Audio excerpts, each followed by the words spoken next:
For the first time, we are hearing from the man who was also a victim of that attack aboard a bus in India last month. The 23-year-old says he tried to help his friend, but he was outnumbered by the attackers who also beat him with a metal rod. He could only watch helplessly as his friend was attacked over and over. But the man is also placing blame on passers-by who did nothing to help and police. Brian Moore reports. The eyes of the world are on this New Delhi courthouse, where pretrial hearings began today for the men accused in the deadly gang rape of a 23-year-old woman. For the first time, her companion on that fateful night is speaking out. He described how an ordinary bus ride turned into 2.5 hours of torture.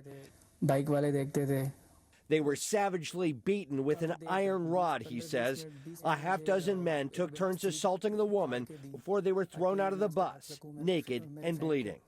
Today, police refuted the man's claims. The woman endured an agonizing wait for medical attention while officers bickered over which police precinct was responsible. These findings have been ascertained through the logs.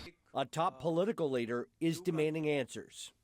Saving the life of critically injured people is more important, or fighting over jurisdiction is more important?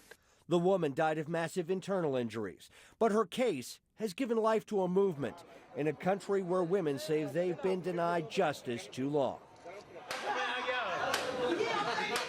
News photographers were invited to watch this week as women thrashed 3 young men accused of molesting a woman on a train. It's an attempt by the government to show it is taking crimes against women seriously. I think men need to be held accountable. Outrage has echoed far beyond India's borders. I really believe this is going to be the catalyst. From a playwright to an astronaut, women are standing up for their Indian sisters. To honor women as equal as men in all fields. In India, the protests have reached a critical mass. In a country where criminal cases can languish for years, this high-profile prosecution is on a fast track. The suspects facing the possibility of the death penalty. It's a message to the women of India and to the world. Brian Moore, Global News, Washington.